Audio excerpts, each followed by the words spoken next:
la imagen que ustedes tienen en la pantalla les está mostrando de manera circular el inicio de este desarrollo embrionario. Fíjense, por favor, cómo poco a poco durante el desarrollo va tomando más forma humanoide este embrión. Y no solamente la forma como tal, sino la funcionalidad, los alcances que se pueden conseguir. Y Dios mediante, cuando ustedes estén en primer año de medicina, también podrán ver cómo hay estructuras embriológicas que continúan su desarrollo en nuestra etapa de niñez, en nuestra etapa de infancia e incluso en años posteriores. Esto es interesante ver cómo el momento funcional para la supervivencia de la especie humana va más allá de la etapa embrionaria, ¿no? Ahora, les decía, el nacimiento va a ser un proceso que va a determinar un cambio en el ambiente para ese producto. Les hablaba de un desarrollo intrauterino que se va a dar solo en contexto con el ambiente que la mamá nos está aportando, hasta el momento del nacimiento, donde el desarrollo extrauterino tendrá que continuar, pero ya no aislado dentro del ambiente materno, sino que aquí ya viene la relación con el ambiente externo, y esto va a modificar mucho cada una de las capacidades existentes, ¿no? Por lo tanto, la embriología no solamente se va a quedar en el componente prenatal, lo va a ver de manera más holística, pero desde el punto de vista del estudio actual que nosotros debemos hacer, tendremos tres periodos a estudiar. Vamos a tener un periodo preembrionario, un periodo embrionario y un periodo fetal. El concepto de periodo preembrionario es todavía un concepto que no se ha actualizado del todo, porque hay algunos libros que refieren que no es un concepto completo hablar de un preembrión. Sin embargo, para fines de estudio, nosotros vamos a hacer estos tres periodos y van a ver conforme vayamos eh, describiendo en los distintos periodos las particularidades de cada uno de ellos y por qué tienen esta denominación y cuál es su importancia. Vamos a comenzar con un vistazo macro, un vistazo grande de estos tres periodos con sus características. Ustedes tienen en la parte superior de la presentación una tabla que divide el periodo preembrionario, fíjense que también se denomina presomítico o germinal, que va a ir desde la fecundación hasta aproximadamente la tercera semana, hasta las 2 semanas y media. Este dato varía en esos contextos y que va a abarcar precisamente desde la fecundación, ¿no? Entonces, a nivel gráfico, nosotros podemos ver un periodo preembrionario, que en este caso lo han simbolizado con un cigoto que ha tenido una primera división, ¿de acuerdo? Pasamos de este periodo presomítico o preembrionario, nosotros entramos a un periodo embrionario, pasando esta tercera semana de gestación hasta la novena semana de gestación. Algunos autores mencionan la octava semana de gestación. Este es un periodo crítico. Este es un periodo realmente importante y desde el punto de vista embriológico es fundamental comprender que estas primeras 8 semanas de desarrollo nos van a llevar al organogénesis y a la diferenciación de tejidos. Eso quiere decir que esta etapa es crítica para la exposición a cualquier agente ambiental, porque cualquier agente que pueda desviar el desarrollo normal durante esta etapa nos puede llevar a malformaciones congénitas, ¿no? Y estamos hablando aproximadamente de 2 a 3 meses de gestación. Pasados estos meses de gestación, o perdón, estas semanas de gestación, ya entramos en un periodo fetal que va a ir desde la semana 9 en adelante hasta el nacimiento. Y aquí el proceso que se va a dar va a ser crecimiento, maduración, el producto gana volumen, gana funcionalidad, pero los órganos en sí, como brotes, ya han sido formados. Esto que les he explicado de manera macro lo vamos a ir explicando mejor en las siguientes diapositivas. Solamente comparen incluso en este gráfico estos tres esquemas que muestran un periodo embrionario y un periodo fetal. Fíjense cómo en el periodo fetal hay una forma más parecida a la adulta respecto a la conformación, mientras que en el periodo embrionario es difícil establecer si ese embrión se trata de un humano o de otras especies. Fíjense, eso es una imagen muy, muy interesante respecto incluso a las teorías evolutivas que existen. Bien, el desarrollo embrionario va a ir a partir de una célula a través de una serie de procesos y de eventos que van a involucrar contexto molecular, contexto celular y fisiológico. Y si hablamos de anomalías congénitas, involucra también un contexto fisiopatológico. No necesariamente estas etapas van a terminar cuando comience la otra, no hay un solapamiento estricto, pero sí desde el punto de vista del estudio que nosotros estamos haciendo, es importante correlacionar estos aspectos de esta manera, temporo-espacial. Bien, este gráfico yo recomiendo que le presten mucha atención.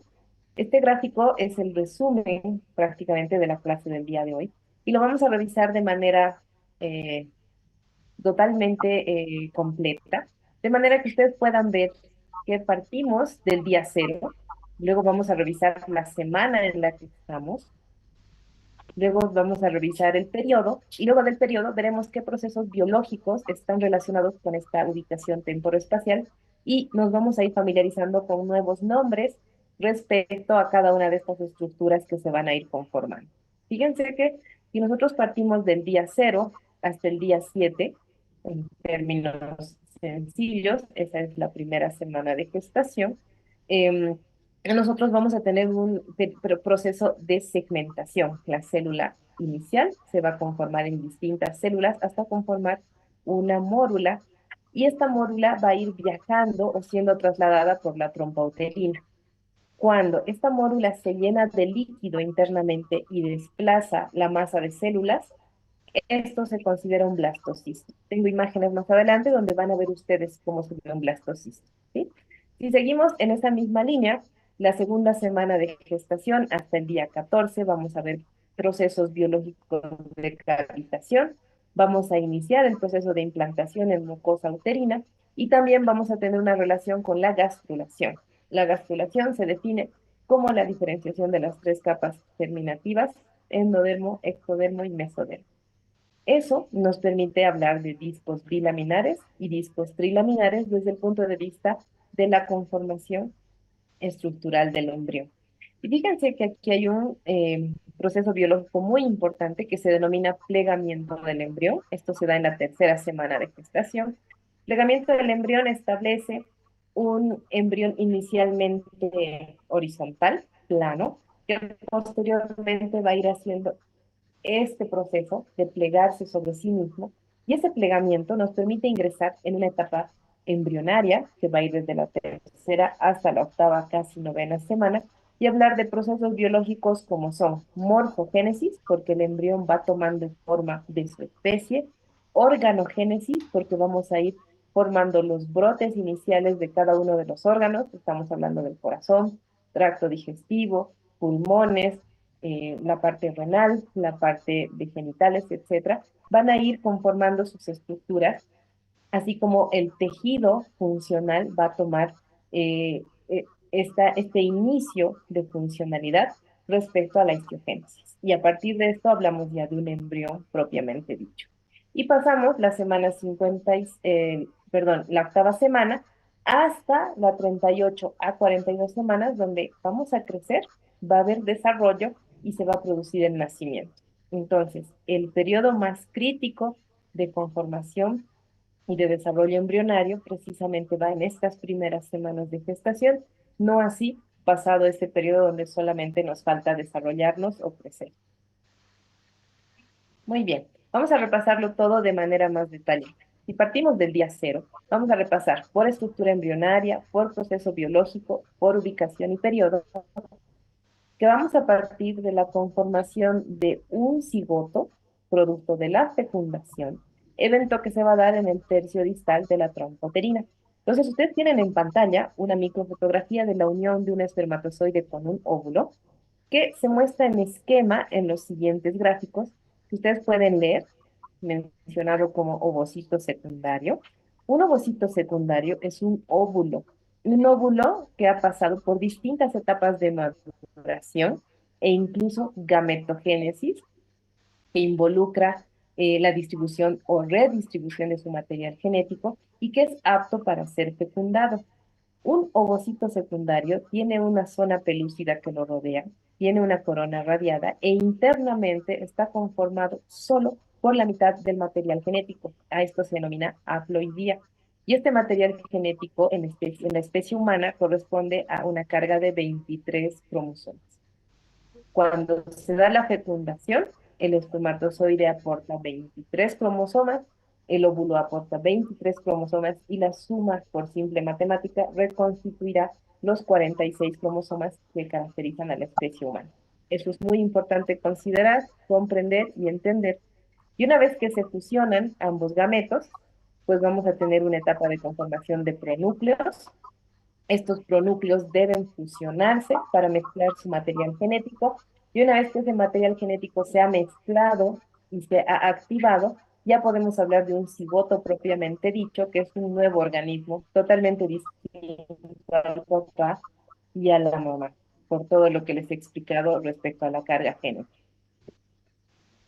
Entonces, la fecundación es la unión de un óvulo y un espermatozoide. Es un concepto básico, sencillo, que nos va a llevar a producir una gestación o un embarazo. En la especie humana, este es un proceso que se va a dar de manera interna. Va a tener lugar, les decía, en las trompas de falopio, y a eso le denominamos nosotros fecundación natural o in vivo, que contrasta con el concepto de fecundación in vitro, que tal vez han escuchado, está muy de moda hoy en día, por técnicas de reproducción asistida que se han desarrollado en los últimos años y permiten la unión del óvulo y el espermatozoide, pero en un laboratorio, y estos embriones obtenidos son los que se transfieren al tracto genital femenino para lograr una gestación. ¿De acuerdo? Entonces, una vez que se ha dado la fecundación, el cigoto resultante de la unión del óvulo y el espermatozoide va a ser el primer estadio de vida. Este primer estadio de vida es el que va a formar un embrión tras sucesivas y continuas divisiones celulares. Si ustedes tienen en pantalla una microfotografía de un cigoto que les está mostrando